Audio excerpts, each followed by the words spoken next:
Juge en vieux accuse une femme noire de vol et ordonne son arrestation sans savoir quelle était. Dans une petite ville française, baignée par la lumière dorée du matin, Amara se tenait derrière le comptoir du café où elle travaillait. La douce odeur du café fraîchement moulu et des croissants chauds flottait dans l'air, enveloppant les clients dans une sensation de confort.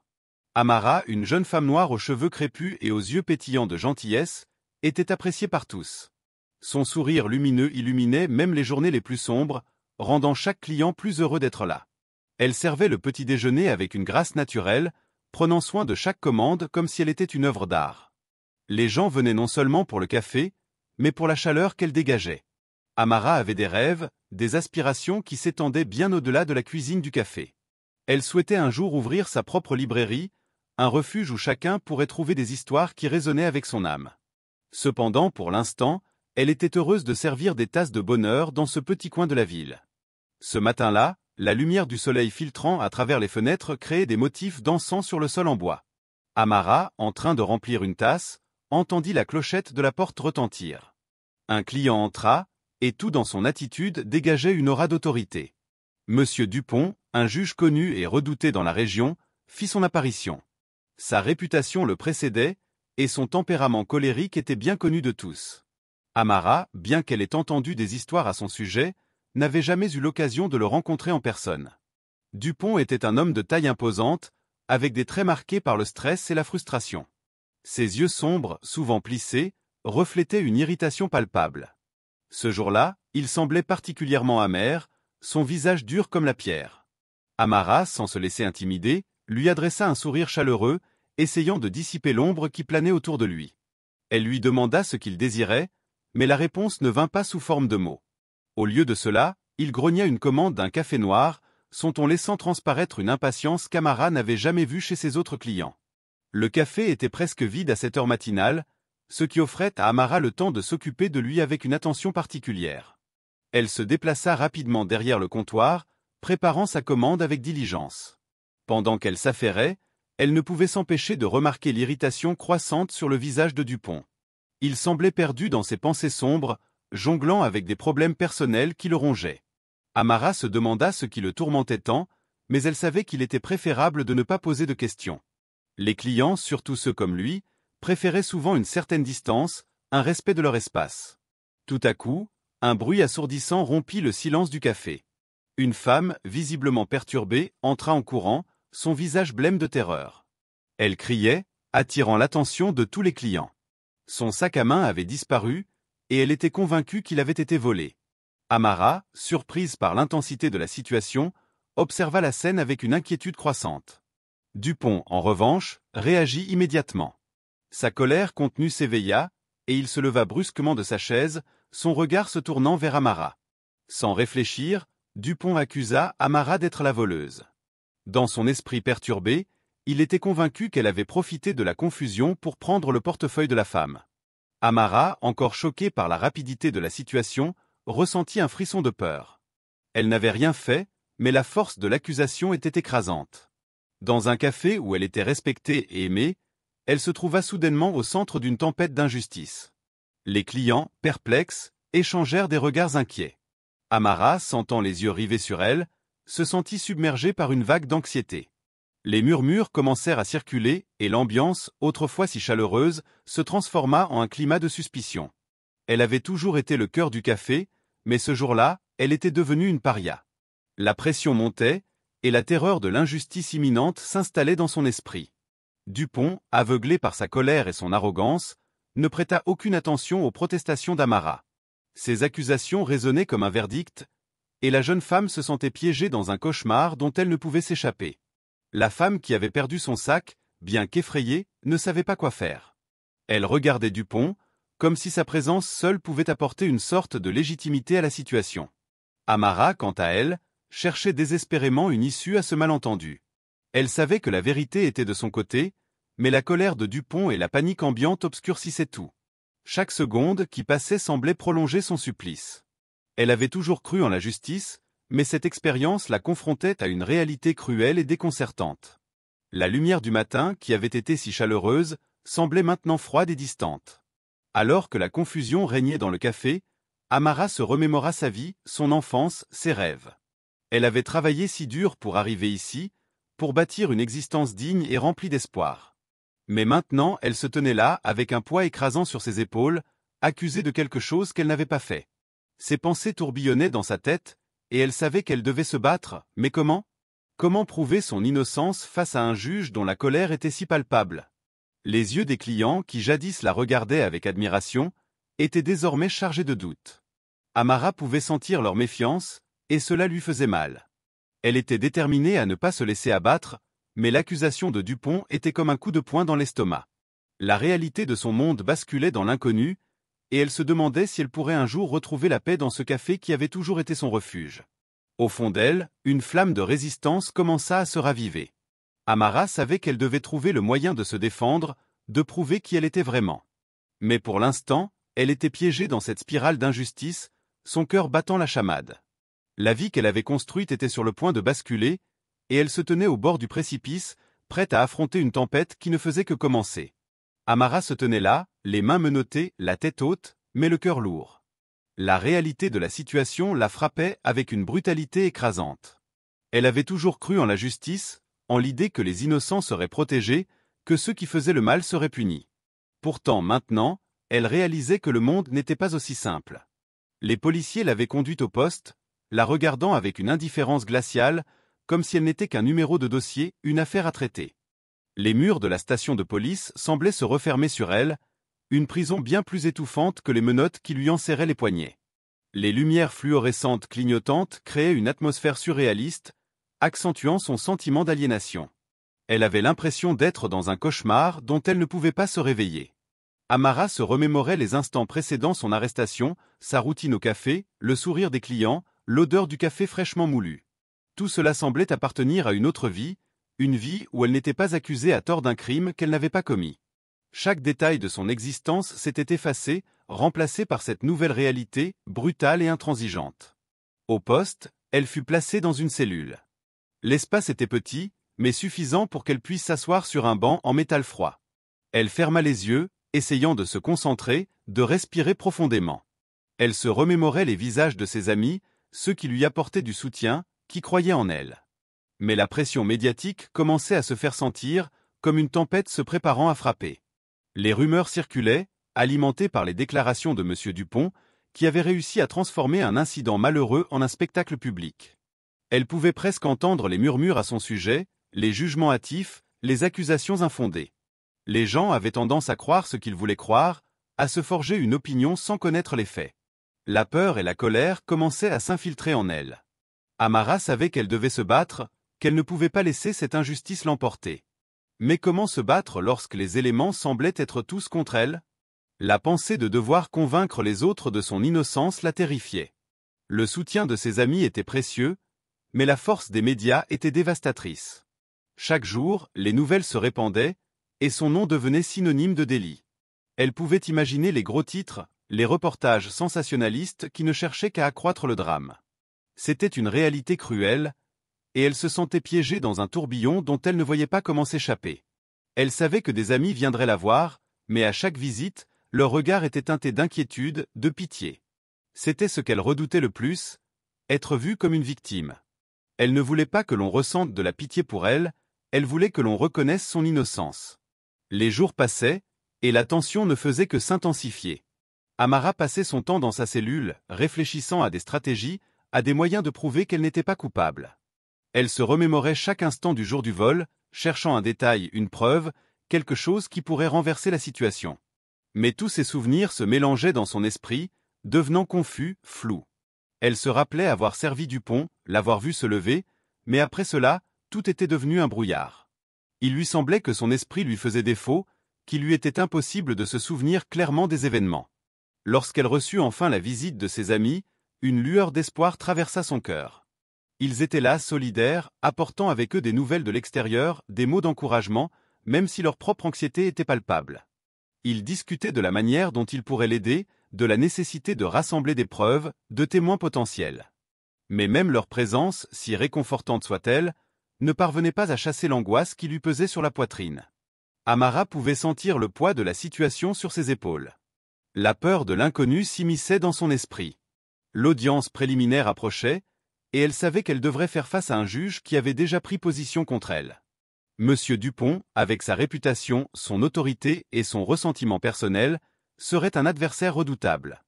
Elle se demandait si elle pourrait se défendre, si elle serait capable de s'exprimer avec la passion et l'assurance nécessaires pour convaincre le tribunal de son innocence.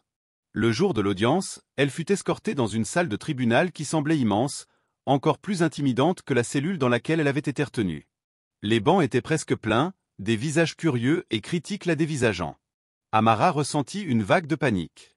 Elle s'efforça de se concentrer sur l'essentiel, prouver qu'elle n'était pas une criminelle. Elle observa l'assemblée, cherchant des alliés dans les regards, mais elle ne trouva que scepticisme et jugement. Le juge, assis sur son trône de bois, semblait déjà avoir décidé de la culpabilité d'Amara avant même d'entendre sa défense. Lorsque son tour vint de s'exprimer, elle se leva, le cœur battant, et prit une profonde inspiration. Elle tenta de formuler ses pensées, de mettre en ordre ses idées. Chaque mot semblait peser une tonne. La pression était insupportable, mais elle savait qu'elle devait parler, qu'elle ne pouvait pas laisser cette injustice la réduire au silence. Elle se rappelait de son rêve, de la vie qu'elle avait avant cette accusation, et cela lui donnait la force de continuer. Amara s'efforça de rester calme, de projeter une image de sérénité malgré la tempête qui faisait rage en elle. Elle parla de sa vie, de son travail, de ses amis, de son engagement envers sa communauté. Elle décrivit la journée du vol, chaque détail, chaque mouvement, espérant qu'une brèche dans les accusations de Dupont apparaîtrait. Mais son cœur se serra en voyant le regard du juge, une expression de désintérêt et de mépris. Il semblait plus préoccupé par son propre statut que par la vérité. Les minutes s'étiraient, chaque seconde passant comme une éternité. Amara se sentait de plus en plus vulnérable, exposée devant des inconnus qui la jugeaient sans pitié. Elle savait que ces mots, aussi puissants soient-ils, pourraient ne pas suffire à changer l'issue de cette affaire. Chaque silence, chaque murmure dans la salle, lui rappelait l'injustice qui pesait sur elle. Elle se battait contre un système qu'elle avait cru juste, mais qui, à ce moment précis, lui apparaissait terriblement biaisé. Alors que l'audience touchait à sa fin, elle se tenait là, la voix tremblante mais déterminée. Elle avait donné tout ce qu'elle pouvait, mais l'ombre de Dupont planait toujours sur elle. Le juge, avec une expression impassible, semblait déjà avoir décidé de son sort.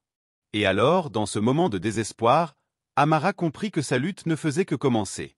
Amara se tenait dans sa cellule, le cœur lourd et l'esprit en proie à des pensées tumultueuses.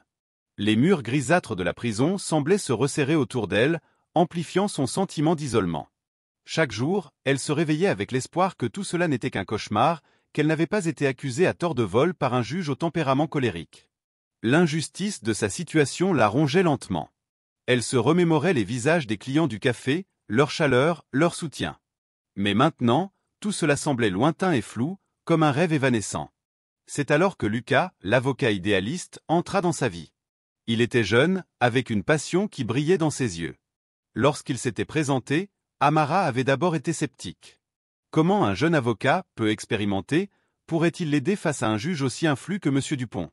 Pourtant, il avait une détermination dans sa voix qui la touchait profondément. Lucas croyait en son innocence, et cette conviction était contagieuse. Il était la première personne depuis longtemps à lui offrir une lueur d'espoir. Lucas avait commencé à enquêter sur le vol, fouillant dans les détails de la nuit du crime. Il passait des heures à écouter les témoignages des clients et des employés du café, cherchant la moindre incohérence dans les déclarations. Amara pouvait ressentir son ardeur, son engagement à découvrir la vérité. Chaque fois qu'il sortait de la prison après une visite, il lui promettait de tout faire pour prouver son innocence. Ces mots, bien que simples, lui apportaient un réconfort inestimable. Elle se raccrochait à cette promesse, comme une bouée de sauvetage dans un océan de désespoir. Au fil des jours, la tension montait. Les médias commençaient à s'emparer de l'affaire, alimentant les rumeurs et les préjugés. Amara, une femme noire, était devenue le visage de l'injustice aux yeux de la petite ville. Elle était stigmatisée, pointée du doigt, et chaque regard qui se posait sur elle semblait peser comme une pierre. Dans sa cellule, elle se battait contre la douleur émotionnelle qui l'accablait. Les souvenirs de sa vie avant l'accusation, des rires échangés, des rêves de voyage et d'aventure, lui revenaient sans cesse. Le contraste avec sa situation actuelle était déchirant. Lucas, de son côté, poursuivait son enquête avec une ténacité remarquable. Il avait commencé à interroger les clients du café, cherchant à établir une chronologie des événements qui l'innocenteraient. Un détail avait attiré son attention. Un homme étrange avait été vu dans le café ce jour-là, un homme qui ne semblait pas appartenir à ce lieu familier. Cela avait éveillé en lui une intuition. Peut-être que cet homme avait un lien avec le vol, peut-être que la clé de l'innocence d'Amara se trouvait entre les mains de cet inconnu. En parallèle, Amara s'efforçait de rester forte. Elle passait de longues heures à réfléchir, à méditer sur sa vie et son parcours. La solitude de sa cellule était parfois écrasante, mais elle s'efforçait de ne pas céder au désespoir. Chaque fois que Lucas venait la voir, elle ressentait un regain d'énergie. Il lui rapportait des nouvelles de son enquête, des pistes prometteuses qu'il explorait. Elle se sentait chanceuse de l'avoir à ses côtés, même si elle savait qu'il lui faudrait des preuves solides pour renverser la situation. Les jours se succédaient, marqués par l'angoisse et l'incertitude. Amara s'accrochait à l'idée que la vérité finirait par éclater. Elle se remémorait les moments passés avec ses amis au café, les rires, les discussions passionnantes sur la vie et l'avenir. Ces souvenirs lui apportaient un réconfort, mais aussi une douleur, car ils étaient désormais teintés d'une réalité amère. Elle réalisait à quel point la vie pouvait être injuste, à quel point une seule accusation pouvait détruire des vies. Lucas, déterminé à trouver des preuves, passait des nuits à étudier les dossiers, à passer en revue les vidéos de surveillance du café. Il savait que chaque minute comptait. L'angoisse d'Amara était palpable, mais il refusait de la laisser tomber. Il comprenait qu'il ne s'agissait pas seulement de prouver son innocence, mais aussi de redonner à cette femme la dignité qui lui avait été enlevée. Il voyait en elle bien plus qu'une simple accusée. Il voyait une battante, une femme pleine de potentiel, dont le rêve avait été brutalement interrompu. Alors qu'il poursuivait son enquête, Lucas commença à établir des liens entre le vol et des événements récents dans la ville. Des témoignages d'autres victimes de vol semblaient indiquer un schéma. Ce qui avait commencé comme une simple enquête sur le vol du portefeuille de M. Dupont s'était transformé en quelque chose de plus vaste, de plus complexe. Il fallait découvrir si le juge lui-même n'avait pas des secrets à cacher. Amara, de son côté, essayait de garder espoir. Chaque jour, elle se répétait que la vérité finirait par triompher. Elle se concentrait sur des pensées positives, imaginant sa vie après cet épisode.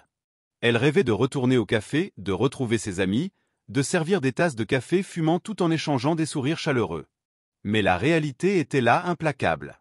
Elle était toujours derrière ses barreaux, et chaque instant semblait une éternité. La stigmatisation pesait lourdement sur son cœur. Elle se sentait comme une paria, isolée non seulement physiquement, mais aussi émotionnellement. Les murs de la prison n'étaient pas seulement faits d'acier et de béton, mais aussi d'incompréhension et de préjugés. Elle devait se battre non seulement pour prouver son innocence, mais aussi pour se redéfinir aux yeux du monde. Elle refusait de laisser cette accusation la définir. Alors que les jours passaient, un nouveau sentiment commença à germer en elle, un mélange de colère et de détermination. Elle savait que, pour chaque accusation, il y avait une vérité cachée. Elle se promit de ne pas laisser cette injustice l'écraser. Elle devait se battre, non seulement pour elle-même, mais aussi pour toutes celles et ceux qui avaient été victimes d'injustice. La lumière de l'espoir brillait encore, bien que fragile. Lucas, avec son soutien indéfectible, devenait son allié dans cette lutte. Ils formaient une équipe improbable, mais leur détermination commune était leur force. Chaque visite, chaque échange renforçait leur lien. La lutte pour la vérité devenait leur cause commune. Dans cette obscurité, ils cherchaient tous deux une lueur d'espoir, un chemin vers la justice. Lucas s'était plongé dans une enquête acharnée, déterminé à prouver l'innocence d'Amara. Il avait passé des heures à se rendre au commissariat, à interroger des témoins et à rassembler des preuves. La découverte récente que le portefeuille de M. Dupont avait été retrouvé, mais appartenait à une autre victime de vol, compliquait encore davantage la situation. Chaque nouvelle information était comme une pièce d'un puzzle dont il ne voyait pas encore l'image complète. La ville était en émoi. Les rumeurs sur Amara circulaient et se propageaient comme une traînée de poudre, alimentée par les médias qui s'étaient emparés de l'affaire. Lucas savait qu'il devait agir rapidement. La réputation d'Amara était en jeu, tout comme son avenir. Il se rendit au café où tout avait commencé, un lieu chargé de souvenirs pour Amara, mais désormais empreint d'une atmosphère lourde de suspicion. Les tables étaient presque vides, et l'odeur de café fraîchement moulu flottait dans l'air, mais l'ambiance était différente. La serveuse, habituellement souriante, semblait abattue. Lucas s'approcha d'elle, lui parlant d'une manière douce, essayant de lui redonner espoir. Il lui demanda si elle se souvenait de quelque chose qui pourrait l'aider. Amara, malgré son angoisse, se concentra. Elle se remémora un détail crucial. Un homme étrange, vêtu de manière négligée, qui avait été assis dans un coin du café le jour du vol. Il était resté là pendant un long moment, observant les clients avec une attention troublante. Lucas nota chaque mot avec soin. C'était un fil d'Ariane qu'il pouvait suivre. Il se mit en quête de découvrir qui était cet homme. Peut-être qu'il avait des informations, peut-être même qu'il pouvait être le véritable voleur. Amara, encouragée par la détermination de Lucas, commença à rassembler des preuves de son alibi. Elle se remémora des clients qui avaient été présents ce jour-là, espérant que certains puissent attester de sa présence au café, loin de l'endroit où le vol s'était produit. Les jours passèrent, et Lucas mit un point d'honneur à retrouver les témoins potentiels. Il interrogea des clients réguliers du café, essayant de reconstituer la scène du crime. Dans sa quête, il découvrit que plusieurs personnes avaient effectivement remarqué l'homme étrange. Elles décrivirent des détails similaires. Sa démarche hésitante, son regard fuyant, et surtout le fait qu'il semblait mal à l'aise dans cet environnement. Cela confirmait l'intuition d'Amara, et Lucas commença à développer une théorie. Il chercha à savoir si cet homme avait un lien avec M. Dupont. Le juge avait des ennemis, des personnes qui lui en voulaient pour des raisons professionnelles ou personnelles. Lucas se mit à explorer le passé de Dupont, fouillant dans des archives et des rapports d'affaires. Ce qu'il découvrit était troublant. Dupont avait été impliqué dans de nombreuses affaires où il avait pris des décisions controversées, souvent en faveur de ses propres intérêts. La colère et l'amertume qu'il ressentait envers certains pouvaient avoir engendré des conflits. Amara, de son côté, s'armait de courage. Elle recevait le soutien de ses amis, qui l'encourageaient à ne pas perdre espoir. Il l'aidait à rassembler des témoignages, à établir une timeline de son emploi du temps le jour du vol. Chaque petit détail comptait, et Amara se sentait revigorée par cette camaraderie. Elle avait l'impression de ne plus être seule dans cette bataille. Alors que Lucas continuait à creuser, il prit contact avec un ancien employé du café, un homme qui avait quitté l'établissement dans des circonstances floues.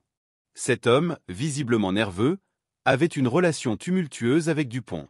Lucas l'interrogea avec précaution, lui laissant entendre que son témoignage pourrait être crucial pour l'affaire. L'ancien employé hésitait, mais Lucas comprit qu'il avait touché une corde sensible. Il lui parla des conséquences de ses actions, lui expliquant que la vérité devait être révélée, quel qu'en soit le prix. La tension montait alors que l'audience se rapprochait. Lucas savait qu'il devait présenter ce nouvel élément lors de la prochaine session. Ce détail sur l'homme étrange pourrait être la clé pour ouvrir les yeux du tribunal sur la véritable nature de l'accusation. Amara, bien que nerveuse, se sentait prête à se battre. Elle avait l'impression que la vérité, si longtemps étouffée, commençait à émerger. Le jour de l'audience, Amara entra dans la salle d'audience, le cœur battant. Chaque regard se posait sur elle, chacun chargé de jugement et de préjugés. Lucas la rejoignit, son assurance lui insufflant un peu de confiance. Il savait que ce serait un combat difficile. Monsieur Dupont, assis sur son estrade, affichait d'un air hautain, comme s'il était déjà convaincu de sa victoire. Lorsque vint le moment crucial, Lucas se leva pour présenter son cas. Avec une clarté et une conviction qui captivaient l'audience, il exposa les incohérences dans le témoignage de Dupont et révéla les éléments qu'il avait découverts. Les murmures parcoururent la salle alors qu'il parlait de l'homme étrange, de ses observations, et de la possibilité que ce dernier soit lié à l'affaire. Mais à chaque affirmation, Lucas pouvait sentir l'hostilité de Dupont, qui, aveuglé par son propre orgueil, tentait de minimiser ses révélations. Le juge, visiblement irrité, feignait d'ignorer les nouvelles preuves. Il se concentra sur sa position et ses privilèges, persuadé que son autorité suffirait à maintenir son emprise sur le procès. Lucas, cependant, ne se laissa pas décourager. Il savait que la vérité était de son côté, et il était prêt à se battre non seulement pour Amara, mais pour la justice elle-même. Amara, bien que nerveuse, se tenait droite, observant chaque mouvement, chaque expression dans la salle. Elle ressentait la tension palpable, mais aussi une lueur d'espoir. Peut-être que cette fois, la vérité éclaterait enfin au grand jour. Les regards échangés, les murmures de l'audience, tout cela lui donnait la force de continuer. Elle savait qu'elle n'était pas seule dans cette lutte, et que la résilience de chacun d'eux pourrait faire la différence. Le combat pour la justice était loin d'être terminé, mais Tamara était déterminée à ne pas céder face à l'injustice. Elle avait confiance en Lucas et dans la force de leur équipe. La vérité, aussi difficile soit-elle à atteindre, avait son propre pouvoir, et Amara était prête à se battre pour elle. Amara se tenait dans l'étroite pièce de son appartement, le cœur battant la chamade. Les menaces anonymes qui lui parvenaient par courrier, glissées sous sa porte ou laissées sur son bureau, commençaient à peser lourdement sur son esprit. Chaque lettre, chaque mot griffonné à la hâte, semblait la suivre comme une ombre persistante. Elle avait toujours été une personne forte, Mais l'idée d'être traquée, d'être regardée avec méfiance, la plongeait dans une anxiété qui lui était étrangère. La détermination qu'elle avait éprouvée pour prouver son innocence se mêlait désormais à un sentiment d'angoisse croissant. Dans la rue, elle pouvait sentir les regards des passants, des regards qui se posaient sur elle avec une curiosité mêlée de jugement. Chaque murmure qu'elle entendait derrière, elle devenait une nouvelle source de stress. Elle se rappelait les visages de ses amis, ceux qui croyaient en elle, mais la pression médiatique était implacable. Les nouvelles de son arrestation avaient fait le tour de la ville, et la réputation de M. Dupont, bien que ternie par le scandale, pesait encore dans la balance. Dans son esprit, elle se demandait si elle pourrait jamais retrouver cette tranquillité d'esprit qu'elle avait perdue. Dans le petit bureau de Lucas, l'avocat qui s'était engagé à la défendre, la tension était palpable. Lucas, bien que déterminé, ressentait également la pression du temps qui pressait sur lui. Sa passion pour la justice le poussait à travailler d'arrache-pied, mais il lui semblait parfois que le monde entier conspirait contre Amara. Avec les menaces qui pesaient sur elle et l'absence de preuves concrètes, il savait qu'il devait intensifier ses recherches. Les heures passaient, et il s'enfonçait dans des dossiers, examinant minutieusement chaque détail du témoignage de Dupont, chaque déclaration des témoins. Ce jour-là, alors qu'il feuilletait des documents, une pensée soudaine le frappa. Il se remémorait une conversation qu'il avait eue avec un ancien employé du café. Un homme qui avait quitté brusquement son poste peu après le vol, laissant derrière lui un parfum de mystère. Cet homme avait toujours semblé un peu trop nerveux, un peu trop sur la défensive. Lucas se leva brusquement, son cœur battant plus fort. Il devait le retrouver et lui poser des questions. La pièce était petite, mais son esprit était en ébullition.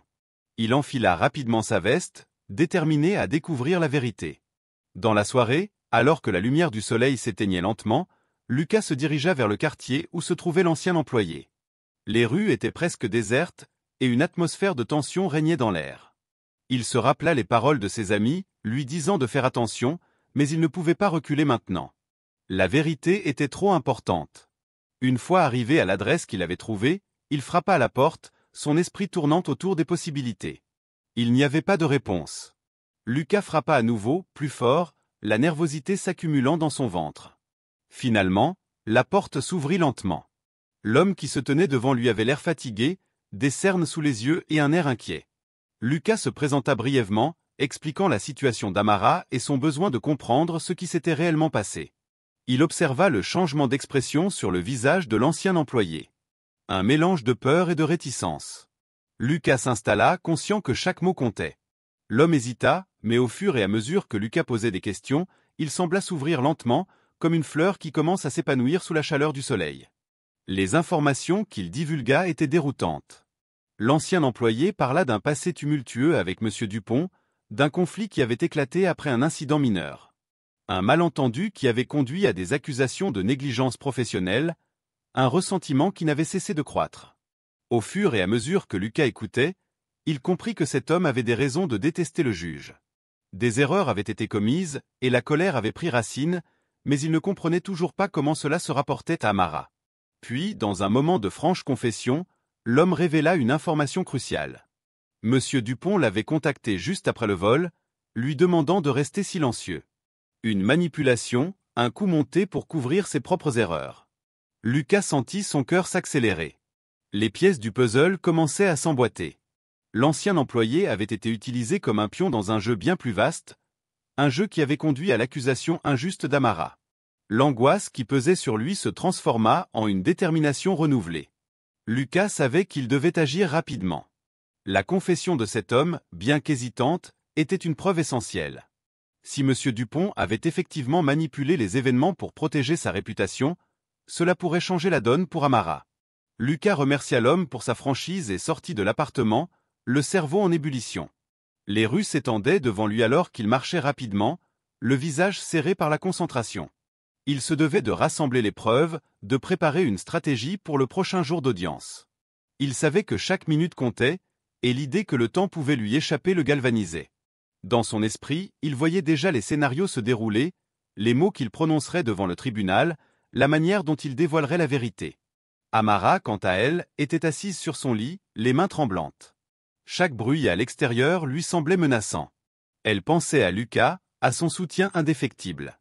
Chaque jour, elle se demandait si elle pourrait vraiment prouver son innocence, mais dans les profondeurs de son cœur, une lueur d'espoir persistait. Elle devait croire que la vérité triompherait, que la lumière finirait par percer l'obscurité qui l'entourait. Ce soir-là, alors que les lumières de la ville scintillaient à travers sa fenêtre, elle ferma les yeux et prit une profonde inspiration. La peur était toujours présente, mais elle se tenait également qu'au bord d'une décision. Elle ne laisserait pas la peur la définir. Elle se battrait pour sa vérité, pour sa dignité. La route était semée d'embûches, mais elle avait des alliés, et ensemble, ils allaient affronter les ténèbres. Le jour du procès final s'annonçait lourd de conséquences, tant pour Amara que pour Monsieur Dupont. La salle d'audience était remplie d'un silence palpable, un mélange d'angoisse et d'espoir flottant dans l'air. Les bancs étaient occupés par des membres de la communauté, des amis d'Amara, mais aussi des curieux attirés par le drame qui s'était joué autour de cette accusation infondée. Les visages étaient fermés, certains empreints de compassion, d'autres de scepticisme. Amara, vêtue d'une robe simple mais élégante, se tenait au centre, l'esprit en émoi. Elle pouvait sentir le poids des regards sur elle, mais une détermination nouvelle se dessinait dans son regard. Lucas, son avocat, était déjà installé à la table de la défense, feuilletant ses notes avec une concentration intense.